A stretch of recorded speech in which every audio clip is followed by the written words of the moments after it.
Hey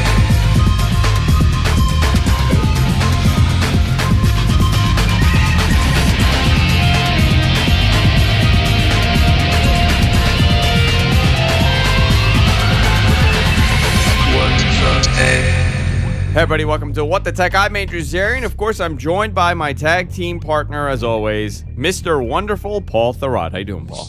Andrew, what is in that glass?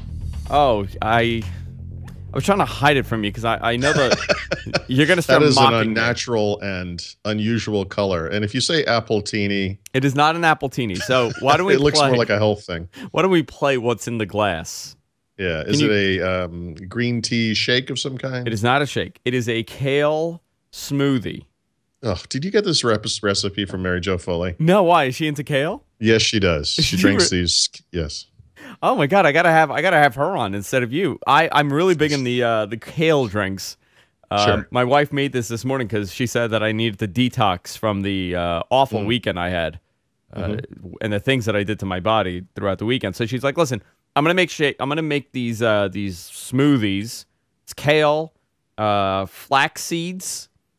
Yep. Lemon and a grapefruit. That's it. And I've been drinking these all day. Wow. It's actually not bad. It just tastes really sour. It looks It looks vile, I know. Yeah, I know. Radioactive, perhaps. Yeah, it does look vile, but that's, I'm on this health kick now. You know what you should be drinking that in, Andrew? What? A Thurrott mug. Where can I get my Thurrott mug? Well, short term, we're doing a giveaway. So if you sign up for the newsletter, give away 5 of them every day. Actually, it's not really that short term. It's like a month and a half. But that's actually pretty long. After that, we're going to make them available for sale.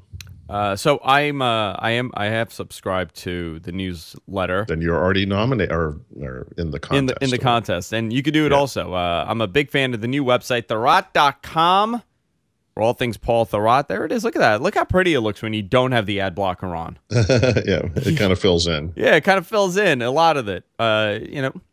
And someday we'll have actually decent ads. Yeah, look at this. I see decent ads right now. Look at that. Look at all those. Yeah, How's it been going, Paul? It's been going great. I mean, obviously there are some, early issues that we need to work through and stuff. But for example, it says 0 comments in all my articles on the front page, which is irritating. But we'll get there. Have comments. Yeah, you're right. Oh yeah, many of them have a lot of comments. Yeah. So yeah, we'll get there though. I think it's good. I mean, the foundation's solid. I mean, I think the important thing is we've got this great group of people working on this stuff, and they're great, and it's been great. That's excellent. Yeah. Thurrott.com, everybody. Go there, sign up for the newsletter. I did. But Paul's a friend of mine, so I'm helping out a friend. It's quite an endorsement. And Paul's your friend also. Right. I feel like, I do that sometimes, like a friend's podcast or like a friend's product. I'm like, listen, guys, go check it out. It's really cool. And then like you wonder, like, what are people saying? Like, it could be crap. It could be, but am I going to go on the air and be like, yeah, what Paul's doing is crap? Well, it's not, by the way. But nobody's ever going to do that. Nobody goes out there and says, oh, this is awful, so I'm going to talk about it. But I do want that. Well, I mean, if it was awful, I would expect you to tell me. But I would tell you, but not in public. I wouldn't go. Not on the podcast. I wouldn't go on the dedicate this episode to how terrible Paul's website is. Yeah. Well, I kind of wish we had notes.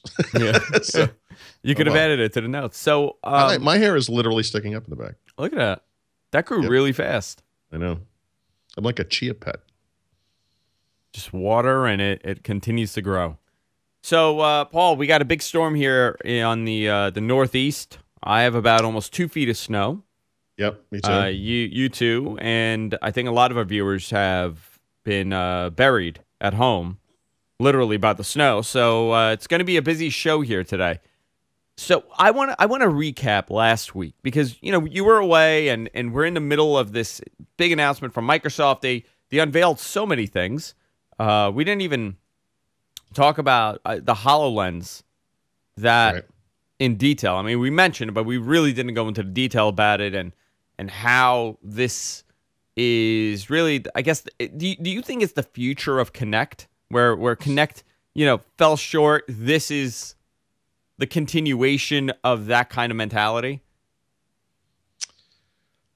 Yeah, I guess so. I mean, it's fair to point out, by the way, that the origins of this product were in a gaming headset, which I think was called Fontaliza, or like Project F, or Plan F, or whatever the name was. And that when Satya Nadella became CEO, as part of his intro into the company, he sort of evaluated everything that was going on around the company. And he saw this group and he said, guys, you're selling yourself short. This thing has far bigger ramifications than just gaming. We need to expand this into more mainstream computing uses. And that is why it is as it is today. So obviously gaming will be part of it, but it's going to be all this other stuff. And so they have this great agreement with NASA and JPL to supply this technology to them this year to control the rovers, I can't remember if it's more than one, that are on the surface of Mars right now. That's incredible. So, yeah, I mean, I think the problem with Kinect is that it was one of those things that didn't live up to the kind of promo videos they made, that the reality of this thing, which is so often the case with technology, wasn't as good as the dream, or as the promise. And with HoloLens, I have to say, I mean, granted, this is a very vertical niche kind of product. I mean, it's not going to be something you throw on every day and just do general computing tasks with, I mean, or whatever. at the time, at this moment, and the time that it comes out, yeah. But if you look at it, there's going to be two separate uses for this product. One is going to be places like NASA that are going to incorporate this into what they're doing. And then you're going to have the gamers, for example. The future of Xbox, in my opinion, would be something like this. Yeah, I mean, right. So obviously, if you're into gaming, you probably at least have heard of Oculus Rift and other VR headsets. And those are one thing. And I would say that from a gaming perspective, that kind of thing is maybe... It's not even fair to say this. I was going to say a step toward augmented reality. Really, they're kind of two parallel steps, because when you're in a VR helmet, you're in that world. And there are problems with it. I mean, you can't run around, right? Because you would run into stuff unless you would set up a room for this purpose. It's big, it's bulky. I mean, the thing just sits on your head. Yep, there's all that stuff. I mean, but we can expect that to come down and so forth. Some people get very queasy when they look around. I play a lot of first-person shooters, but just spending a few minutes in... God, do you think I'd remember what game it was? Unreal, maybe, or whatever it was. At the time, it was like you could kind of feel that queasiness kind of setting in. And so that's a roadblock there. Augmented reality is more complex. It's also more complicated to implement, I think, because you need to know, for it to work effectively, it needs to have some understanding of the room you're in, So a general purpose game like a Call of Duty, where you're running through a very specific level and things were in certain places, would be very difficult to implement in either solution, but would almost be impossible in augmented reality today, because your room is what it is. So it lends itself to certain scenarios, none of which are fast moving, by the way. But whatever, there's a big world there. It's just not general purpose. There's specific solutions. Can you imagine Skype, for example? And I got a bunch of emails, and last week I encouraged people to send me an email about this. And a lot of people are saying, think about Skype. Think about someone that you haven't seen in years. And, you have this headset, they have this headset, and essentially you're sitting in the same room together and having a conversation. Right. And they could be drinking their coffee, and you could be drinking yours. And just things like that. Obviously, this is not going to happen today. This is not something that's going to become mainstream tomorrow. This is a long-term outlook for some sort of device like this. Sure. I see great potential, and I'm surprisingly very excited about it. I rarely get excited about stuff like this. I'm very excited about this product because it opens up so many things. Yeah, I mean, I'm naturally cynical, and I was ripping on this thing when I saw it demonstrated on stage. It looked like Kinect 2.0. I was too. And that's a problem, because not because I didn't get it, but because no one gets it. Even if you thought it was great on stage, you have no idea what you're talking about. You can't understand how awesome this is until you put the thing on and experience it. It's crazy how awesome it is. So that makes for a tough elevator pitch, right? It makes for a tough commercial on TV. It makes for a tough demo, unless you can actually hand someone the headset and say, go to town. Yeah. And then you'll see the open mouth thing occur. And you did, and you put it on, and I was explaining to someone, my friend Josh, he stayed with me, Colm, he's in the chat room always, and he was asking me, he's like, oh, so did Paul actually see the thing. I'm like, he's like, is it real? I'm like, yes, it's a prototype. It's a demo model, but yeah, it works. He's like, so did he put it on, or was it like somebody demoing it? I'm like, no, he put it on. Oh, no, we weren't. And we performed. There were three. Well, we witnessed 4 demos. We performed 3 of them, meaning we actually put the helmet on and did the thing. And the important thing to understand too is that obviously the demos are canned in a way, in a sense that, they're repeating the same demo over and over again, except for one thing. They don't know what the person's going to do. And so we're all doing different things. And so you could say, yeah, I explored 3 places on Mars, and they were the same 3 places that maybe the other people explored. But I looked at different rocks. I performed different actions. I did different things. I performed differently based on my own life experiences when it comes to replacing an electrical circuit using Skype with someone, in a little window while you're doing it, telling you which, wire to put on which wire and all that kind of stuff. Some people were probably not very good at that. Some people were probably very good at that. And so and the person you're sort of interacting with. You did that where let's say they were telling you like how to put something together. You went through that process. Yes. And was it good? Like, what was to you? It was amazing. Yeah. It was amazing. And that's my point. It wasn't like a rail game where you have one path to go down and you can't get it wrong. We all did our own thing in each of the 3 that we did on our own.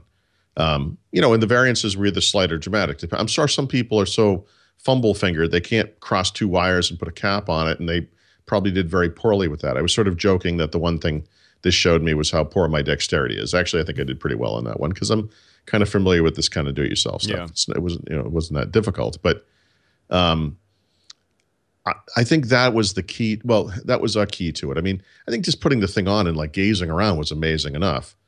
But interacting with things and seeing that it wasn't 100% scripted, because the people I was, of course, speaking with, whether it was the person on video in Skype or this kind of avatar that was standing on the surface of Mars, were people. They weren't recorded things. He didn't know what I was going to say. They were responding to me. And I specifically made sure that what I said didn't necessarily fall into a canned routine, especially on the Mars one. And they laughed and responded appropriately. And it was real. And I think that's an important point, because it's not some trumped up demo that, anything, you can make anything look good, Yeah. But I experienced it. And so did whatever that was, 50 or whatever people that also went through it. And of course, the thousands before that, because Microsoft has been showing it internally as well. I know that they mentioned that NASA is going to be implementing this in June, I think, right? You said June? This year. I don't remember the time frame, but yeah. Have they hinted at how this is going to be implemented within Windows itself and in future Xbox updates? Did they even allude to any of that? Yeah, the APIs for this thing are in Windows 10 now. They're in the preview build that we have, right? And what this means is not a lot today. The latest preview, okay. Right. And so, right now we only have the version of this. It's for PCs and tablets. There's a version coming for phone. There's a version coming for Xbox One. The APIs by themselves don't do anything for anybody. I mean, obviously you would need this hardware. But even if you had a compatible device and this hardware, you couldn't do anything. Like it's just it's like imagine having the Kinect hardware but no game. Sure. There's nothing you can do with it. I mean, you could probably configure it or something. What's going to sell this thing is not general availability with I have a Windows 10 PC, so I'm going to buy a HoloLens accessory. No. You're going to buy a HoloLens solution that is called a something, and it's a custom-built solution that is for some market. It might be for a realtor. Yeah. It might be for, city guides. It might be for NASA, depending on who you are. And so it's not like that. I mean, I think it will eventually get to that point. But if you think about how limited Kinect is from an interaction standpoint, I mean, because it's kind of exciting. So, you move it around, it's doing stuff. You can jump up and down, and the raft goes over the rapids and stuff. And then you kind of do that for a little while, and you're like, well, this is it. Like, this is the end of it. Like, I mean, this is pretty much, I've seen it all, So there could be different games, but we're not talking about anything too dramatic. This thing is something else entirely. What kind of price point do you think it's going to be sitting at? That's the big question, right. and nobody obviously has an answer. But what's too expensive for this device? Can we imagine it would be sub $1,000? I mean, I could look imagine at Google that. Glasses, right? But again, see, I don't think that's not the point. You're not going to walk into Best Buy, go down to the HoloLens aisle, and pick a retail box off the. I don't think that's how it's going to work this year. I think that this is going to be sold to vertical markets. It's going to be a custom solution, and you're not going to. You as a person are not going to buy HoloLens. It's going to be you as a realtor buy virtual real estate listing, thing. And that thing is not going to cost $1,000 or less, even though HoloLens could retail. That thing's going to cost 10,000 or 20,000 or whatever it is, because it's being sold to and serviced for businesses, right? I mean, we'll see. It could evolve over time. I could be completely wrong. It could be the Xbox One accessory of Christmas. I have no idea. I can't imagine that it's going to be, like you said, the Xbox One accessory this year. I can't see that happening this year. But, the Xbox is a long-term device. We're talking a decade, right? About 10 years. I mean, they would love to get 10 years out of this thing. 5 years in, Sure. You just refresh your entire console.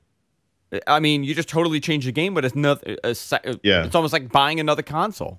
So they did that with Kinect, right, and the 360. I think they could do that with the Xbox One and this thing, but this isn't going to happen Christmas 2015. It's going to happen later on, I think. It's interesting stuff. I mean, and you have to look at what Google is doing and the direction they're going with Google Glass. Obviously, they've killed the program, right? But they haven't killed the glass concept. So they're not. It's a weird position they're in. And a year ago, we looked at this device and we said, well, it's kind of silly that you're walking around with this. And now a lot of people are agreeing. A lot of people that purchased Google Glass are no longer using it. So it's this weird. Yeah, you're right. But Google Glass Google Glass thing's like a cloud over this whole thing. Believe me, but. It was just it's not the same as Google Glass, right? I mean, Google Glass being a Google product was designed with privacy invasion as a key feature. It was the type of thing where one of these glass guys would walk into a bar and might be taking pictures of the women, and it was immediately creepy and weird and terrible. And obviously, the people who use this thing will tell you it's not like that, but it is really, how handy is it to be able to take a picture immediately and all? Yeah, okay, whatever. But the problem is it's a Google product, This is a Microsoft product. It's coming at you from a completely different perspective. It's not designed as a walk-around webcam kind of deal. It's not really designed as a walk-around anything, although I think it may be used in that capacity eventually. I think you're going to use this in very specific scenarios. And they're going to go to market much less haphazardly than Google did. Yeah. Well, I also think they're smarter the way they're going to approach the market. They're not going to approach the end user. They're not approaching the consumer in this sense with this device. They're approaching people... it's almost like an enterprise device, but not really. It's too cool to be enterprise. Too cool to be enterprise. You know what I mean? Like it's so intriguing to people. We're not talking about Azure. We're talking about, virtual reality to an extent. So I think a lot of people are going to be interested in this, but this is going to take some time to develop. And I think a lot of the people that emailed me, the first thought is Xbox. I don't need my TV anymore. I'm gonna just display a virtual reality TV on my wall. So there's a lot of stuff happening. It's exciting. I mean, it's a very exciting Microsoft. Their earnings show that they're doing pretty well.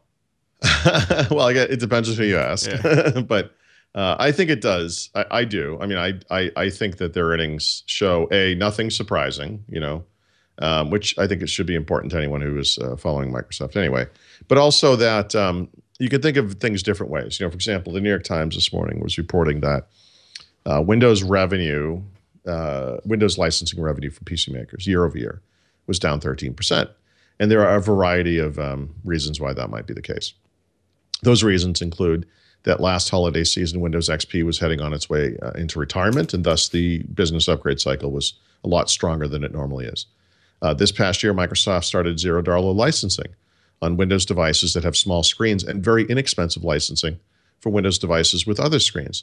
They're making a lot less money per device, in some cases zero money, because they want to build volume, right? Yeah. So the end result is, because of this strategy, Microsoft, in fact, sold a lot more copies of Windows licenses this past quarter than they did the year before. revenues were down because, the average cost per license, let's say, was a lot less. Here's my take on this.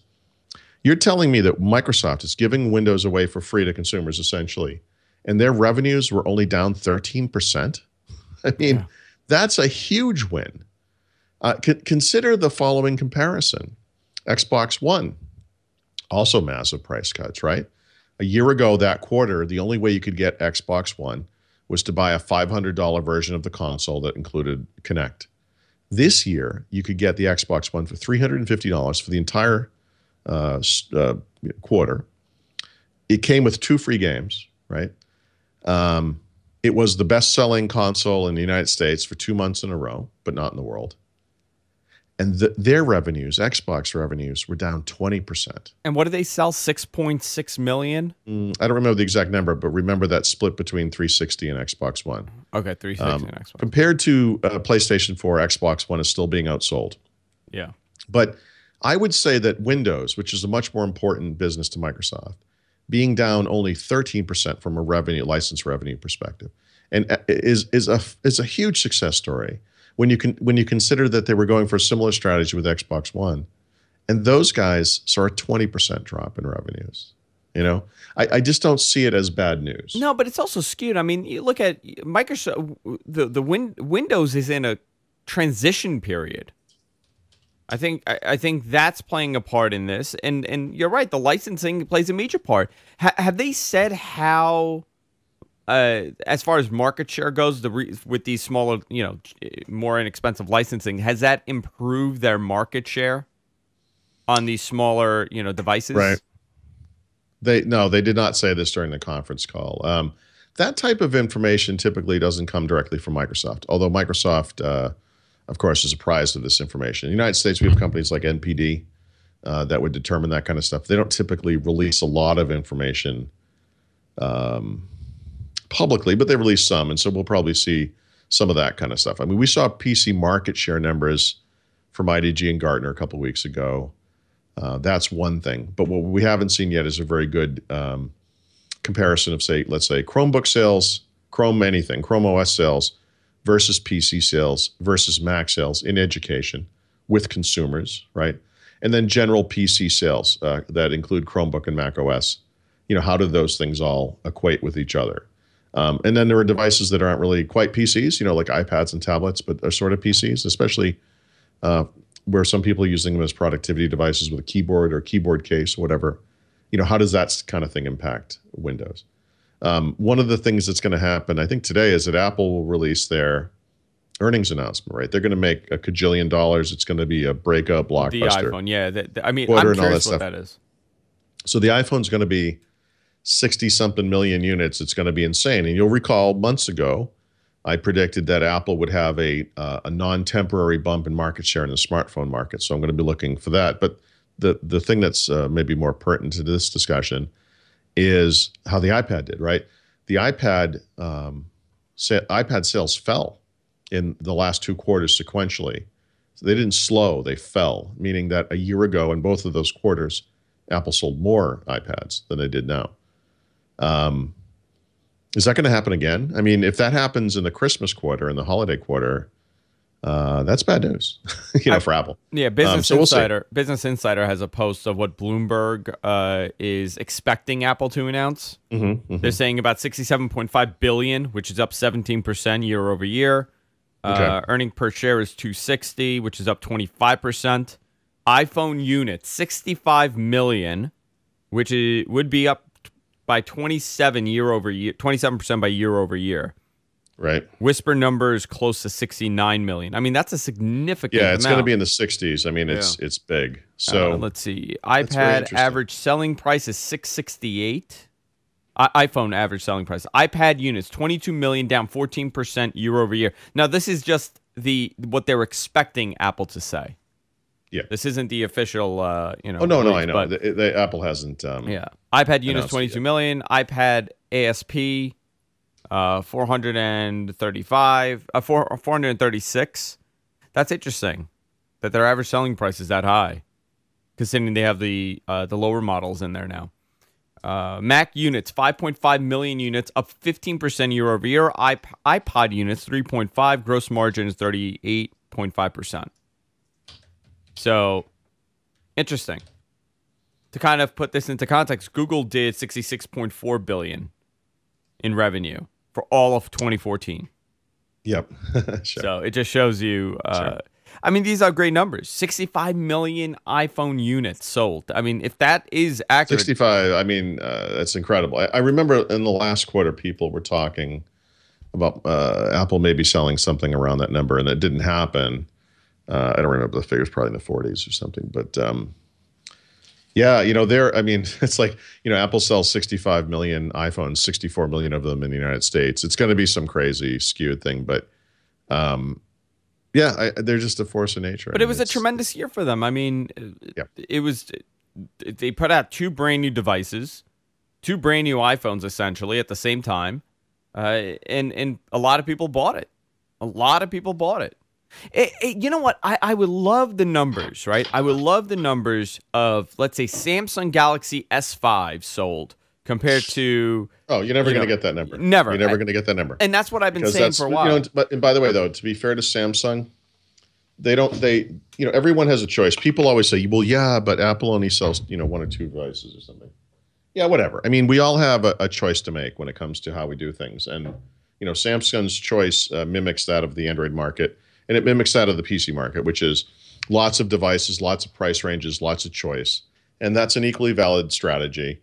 And it's a little unfair to say that the one Apple device, outsells the Samsung flagship by, 5 to 1 or 10 to 1 or whatever the figure is. It doesn't really matter. I mean, Samsung is a force to be reckoned with as well. But, Samsung, unlike Apple, is seeing falling share. They're seeing dramatically falling, revenue per device, because more and more cheap devices are selling.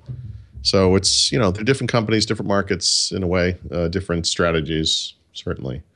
So they're different. What do you think is attributing to Samsung's fall in sales and revenue? Do you think it's China? You think it's just China? Yeah, they were never able to win in China. And now there are these homegrown companies that are doing extremely well, and they're eating their lunch in China. China is both the largest smartphone market in the world. It's also the fastest growing smartphone market in the world. It's eventually there's going to be like China and then the rest of the world, and we've never had anything like this before. And so it's very interesting.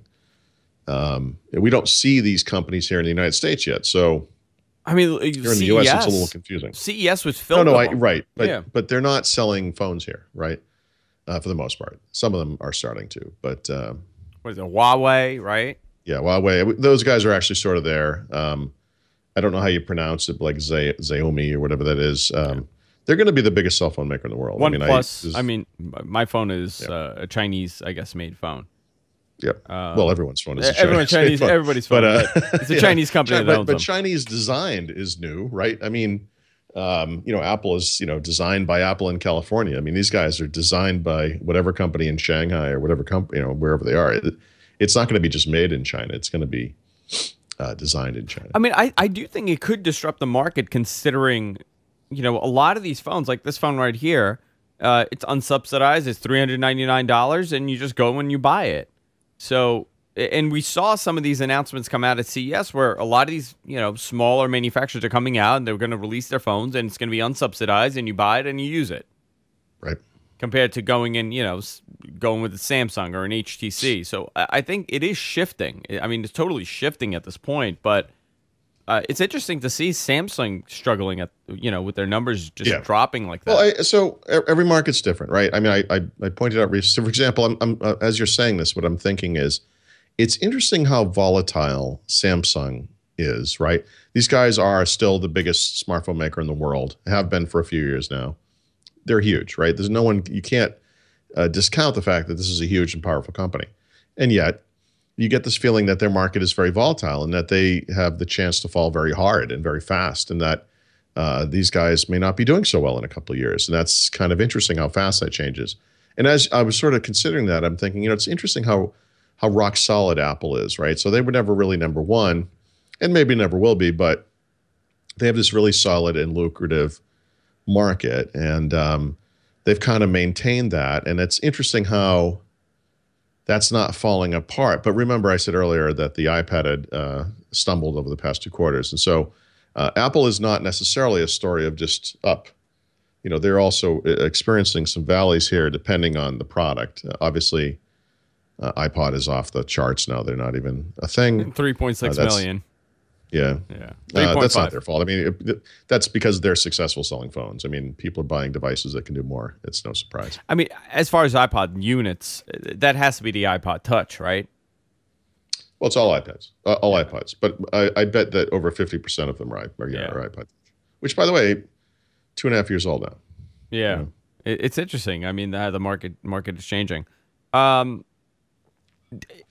is fast. Apple's going to have a really... It's a fascinating year for them because the iPad has totally matured at this point. Right. Right. And what do you do with that device? You know, what do you do with the iPad? Obviously, you redesign the iPhone. I mean, the iPhone looks great. It feels great. You're going to have a minor bump in the specs. But where do you go from here for them for the next year? You know, you're not going to have these groundbreaking devices almost guaranteed for this year. And on the other side, Microsoft is releasing this operating system that people are going to be praising tremendously. Sure. Well, I think the maturation process there, it's funny. I mean, to kind of consider this, but basically you're talking about like an iPad Pro, right? Bigger screen device, keyboard like a Surface Pro, runs business apps, you know, can replace a laptop, literally. You know, is a little mean-spirited, but, you know, Microsoft has this slogan for Surface Pro 3, you know, it's the tablet that can replace your laptop, which is neat, you know. Surface Pro 3 is also the tablet that cannot replace your tablet because it's a terrible tablet. And if they could figure out a way to make an iPad into a laptop, they would solve this problem. And Apple has a way of coming into solutions that were already created by someone else, but never really fully realized and getting it right years later, right? And this is something I feel like they could do. So I think we need to keep an eye out for that kind of thing. Honestly, from Apple's perspective, frankly, they're probably better off selling iPhones than iPads, right? I mean, these are kind of subscription, this is money that they get over a period of time. They're locking in customers over the course of what I think of as a subscription, like a wireless contract, typically. And there's some good lock in there, you know, just from apps and familiarity. And when it comes time to go to the awful wireless carrier store, you just want the path of least resistance. You know, I think that's the sweet spot for those guys. So, you know, iPad, whatever. I mean, as far as their business overall, I mean, I'm just curious whether you know, that said, if they have a third straight quarter where sales fell, I would imagine. I'm not sure what to say anymore. I would imagine that they're kind of getting away from that philosophy where you have like one of everything and that's it, right? And we've seen this happen. We've seen the iPad Mini. We're seeing, you know, 2 different size iPhones. We're seeing that the Apple TV has not been updated in 2 years. Right.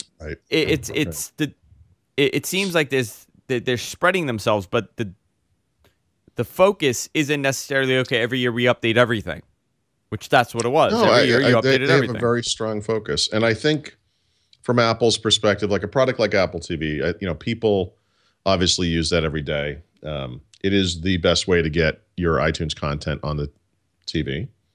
And okay, it hasn't been updated in 2 years, but you know what? It still works. It's fine. Yeah. Are people complaining about it? Probably not. They don't even know that this thing is supposed to update. You know, I mean, we are. You know, people like us are. But I mean, I think normal people, it's just they turn it on and it works. It's interesting. Very interesting. I have a lot of Windows 10 questions for you, Paul. Okay. But before we do that, I want to thank everybody for tuning in today. And I want to thank everybody that supports us on Patreon. After the show, we're going to do a little bonus show. And we're going to take your phone calls. It's called What the Talk. I was not very creative with the name, but it makes sense because we talk about whatever, you know, whatever comes to mind. Today, we're gonna be taking your phone calls.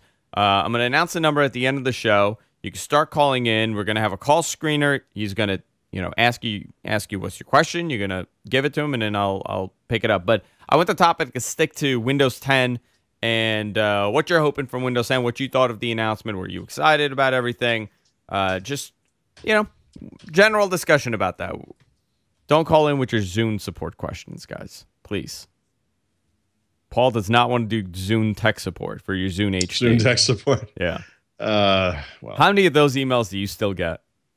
Zune? Yeah, Zune emails. At this point, mostly what it equates to is I still think Zune was better than Xbox Music.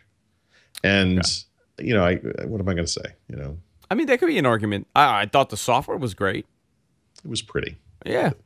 It was also of an era, though. I mean, the thing people need to understand is that aside from Windows Phone, which was where Xbox Music came from, Zune was a 2001 era iTunes replacement. It was, you're going to manage your digital media content on your PC, and you're going to sync that content to devices. And it's just out of date.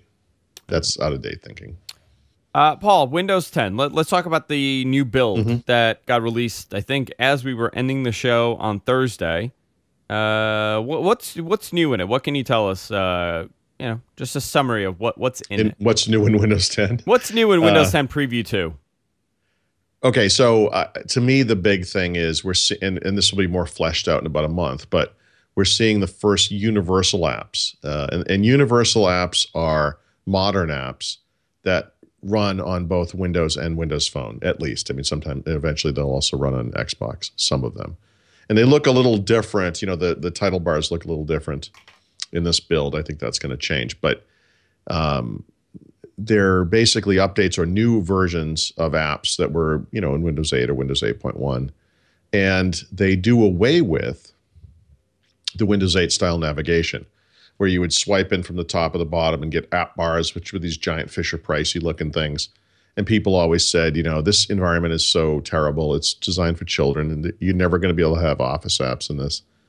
So they've gotten rid of that. And I always wondered how they would update Modern to support more complex productivity applications. And now the answer is they're going to get rid of the old way of doing it. Is how they're going to do it. And so they all have a common navigation slider. It's kind of an evolved version of the slider you see in many apps today, like OneDrive on every platform has this thing where you hit a little hamburger menu and the slider comes over and you get your menu in there.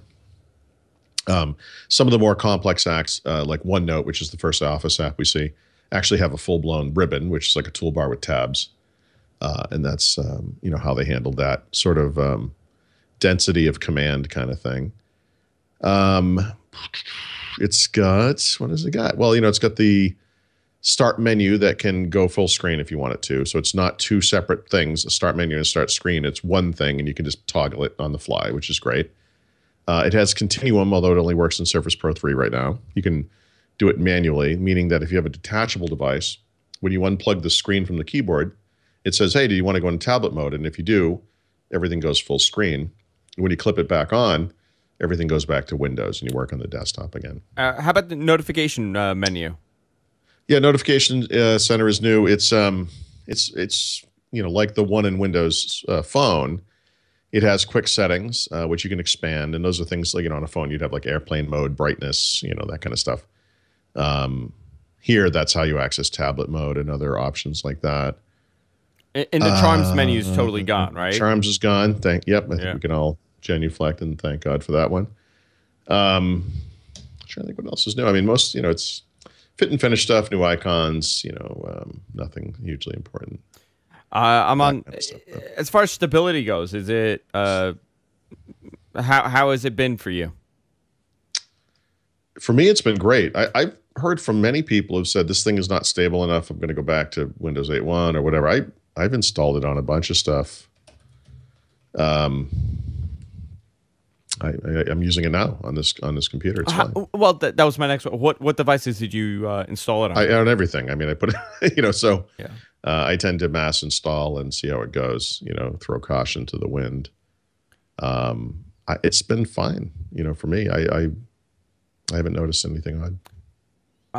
I'm looking at it now, and I'm just, even now, I'm still surprised that this is not the direction that they went with for Windows 8 initially.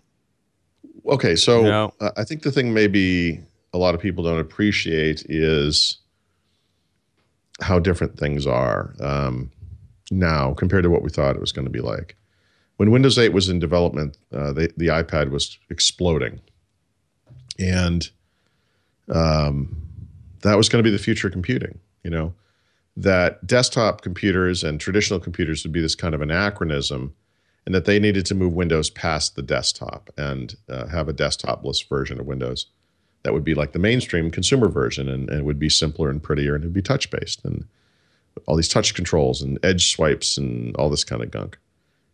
And there's still going to be a market for that stuff. And there still will be a desktopless version of Windows for phones and for phablets and for very small tablets under 8-inch screens. But I think the user base has spoken very loudly that we want our desktop back. You know, we don't want it to go away. We want it to not just to be there sort of as an afterthought, but to be the interface. You know, we want this thing to be efficient and productive and to work the way we expect it to. And so Windows 10 is sort of a sidestep from this previous vision that they had, where, you know, I think we're still going to get to the same place, honestly, but there is less of the artificial distinction between these kind of modern apps and the desktop. Whereas in the past, these things, you know, they were never modern. I remember asking, you know, why not just let modern apps run on the desktop? And they said, well, technically we could do it, but we're worried about injection attacks. You know, we want these things to be sandboxed from the desktop, because the desktop is the Wild West and anything can happen. Yeah. And we want this thing to be safe and reliable, and to be provably so, that we can present this to people and to businesses and say, if you develop for this environment, if you put apps in this environment, you will always be safe. And that's apparently not possible, you know, with the. Well, I was going to say, how true is that? I mean, well, how true is that right now? Where if they develop for that platform, they're going to be always safe. Well, is that an accurate? Is that there are no known attacks on the modern environment? I mean, I'm not aware of a modern app ever being compromised. I don't know. I mean, I don't think that Microsoft did anything unusual when it came to app sandboxing. I mean, there are other platforms that do that kind of thing. But I never thought that it needed to be isolated from the desktop either. So I guess we'll see, you know, how it goes. But I always sort of expected that this was, you know, how it could work. And I'm glad to see that it does. And this sort of artificial distinction doesn't matter. You know, when you're running on a detachable device connected to a keyboard and mouse, taskbar is there, start menu's there, applications run in Windows. And then you detach the screen, use it as a tablet, everything runs full screen. You don't see the desktop.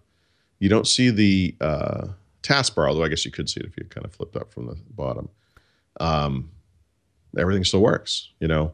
It doesn't really matter. Like the whole notion of where these apps run, as if that was ever a thing, was just always kind of artificial. They're all there. They all still work. It's fine.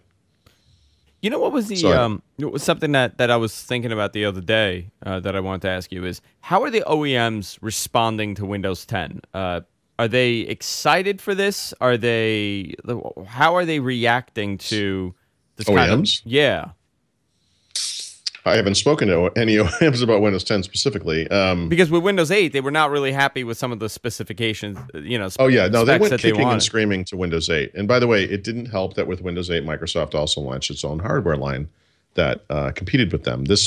Whatever those people said publicly, I've heard this again and again and again. This is a permanent rift that Microsoft has put in place with their own partners because of that. Now, on the flip side, those PC maker partners are everything that's wrong with Windows. They've been subverting Windows for decades. I mean, they in my mind had this coming because of their crapware bundling and all the stupid stuff they do with drivers and everything. But whatever, Microsoft comes out with its own PC lineup. That's the real reason you see all these Chrome Chrome books everywhere. Not because anyone's really looking for them, although some people are, obviously, you know, consumer and in education, but the reason they all appeared originally was because they were lashing out at Microsoft. And I don't know. We talked, I think, during the CES timeframe a few weeks ago about how all of a sudden we see these great looking PC devices. What PC makers discovered with Chromebook was that they were never going to make any money with these things. And so they have sort of re-energized themselves on the PC side and have embraced this notion of transforming or detachable PCs. And we're finally seeing great designs. Windows 10 will only continue that. And, one of the rumors before last week's Windows 10 event was that Microsoft was going to release new hardware. Yeah. And of course, when you hear that, at the time, what went through my head was new phones, Surface. maybe. New Surface. New Surface. Maybe a Surface laptop. Maybe a Surface Mini, maybe something like that. And so the thing that was troubling me in the back of my head, though, was I never saw anything coming in Windows 10 that would necessitate a new line of hardware, Like with Windows 8, you can make this argument that, tablets that turn into laptops and transforming PCs, these kinds of things start to make sense because Windows 8 has all these new touch interfaces. But in Windows 10, it's really just an evolution of those touch interfaces and sort of a re-embrace of the desktop, keyboard, mouse, et cetera. So I was really confused how this was going to play out. And of course, the hardware they announced had nothing to do with PCs at all. And so I think for Windows 10, to come back to your question 10 minutes ago.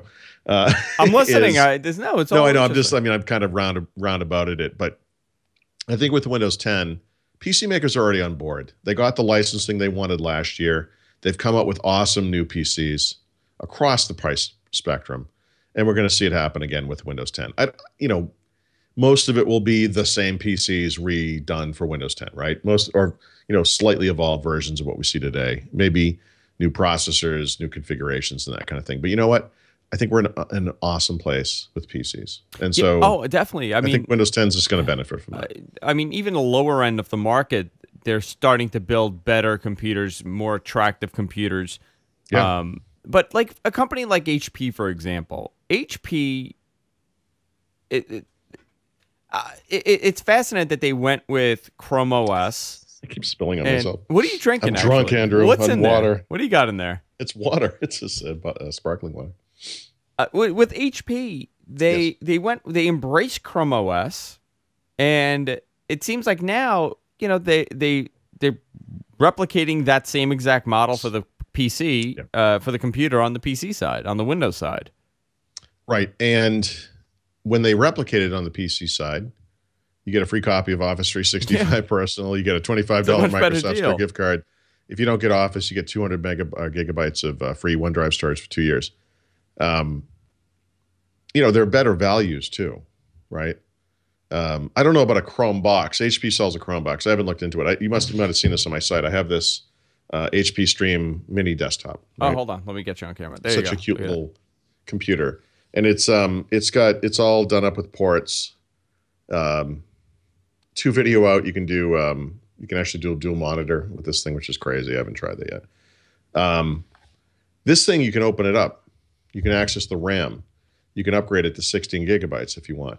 There's a tiny SATA-based SSD drive on here. It's very small. It's about the size of a matchbook. It's even smaller than a matchbook.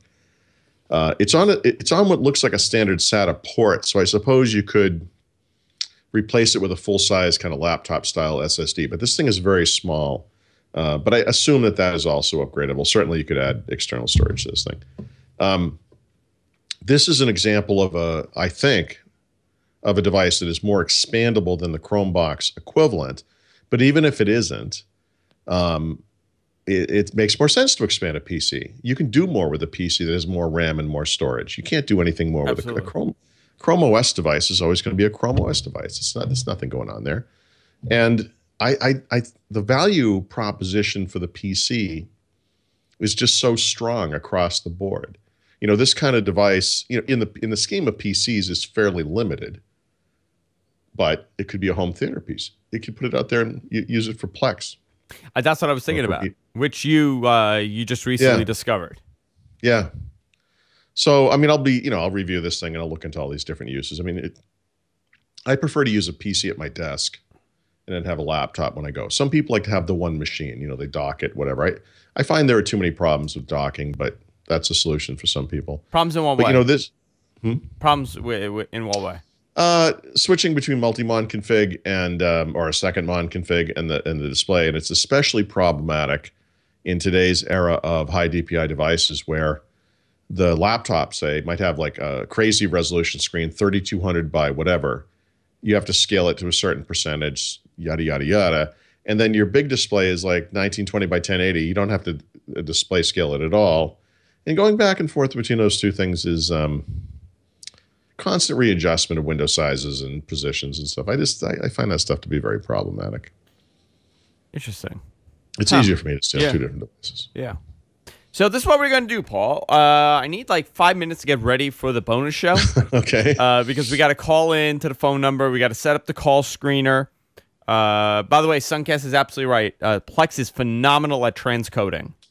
Really, they do a really good job at that. So we're gonna end the show. We're gonna end What the Tech, but we're gonna do our bonus show now. And on that bonus show, we're gonna take your phone calls about Windows 10. Windows 10 on any platform. It doesn't need to be the PC. It could be Windows 10 on the phone, Windows 10 on the tablet, Windows 10 on Xbox. Just your, I guess, outlook for this new operating system that they're going to be releasing this year and everything else that they're doing. A lot of interesting stuff, and I thought it would be a good topic to talk about. So, Paul, all things Paul Thurrott, where can people go? I heard you got a new website, and it's called Thurrott.com. Is that accurate? What do you mean? That's not? Is that no, of course, yes, I do. I'm going to have to castigate someone on this one because they gave me wrong information. I've heard this as well, Andrew. By the way, it's coming along really well. Thurrott.com, great articles there, great stuff going on there. Go support Paul. Sign up for the news. Someone just butchered your name in the chat room, and I'm laughing at that. Sure. Sign up for the newsletter. Paul sends you his daily newsletters, and I actually got it today, and I read the earnings on that. It was really helpful when I was trying to come up with what to talk about today. Paul saved me once again. Also, sign up for our Patreon campaign, guys. Patreon.com/whatthetech. Send whatever you want to send us, and whatever you can send us. And I think what we're going to do, the bonus shows are getting pretty popular. And we're going to create its own RSS and put it out there for everybody to get. If we hit a certain goal, I haven't hit the goal yet. I don't know what the goal should be, actually. So I'm going to have to figure that out. But I think the bonus shows are going to be out in the wild for everybody to download wherever podcasts are available. Also, if you want to help us out at the GFQ Network, you could do so by using our Amazon link. We have an Amazon link on the top of the page. Every time we buy something, we get a tiny little credit from that, and it helps us do upgrades whenever we need to in the studio. You could go to gfq.co/Amazon. That's gfq.co/Amazon, bookmark it, and whenever you buy something on Amazon, we get a tiny little portion from it, and it helps us out. You can follow me on Twitter at Andrew Zarian. You can follow Paul on Twitter at Thurrott. And that's it for this week, guys. See you all next week. Bye-bye for now.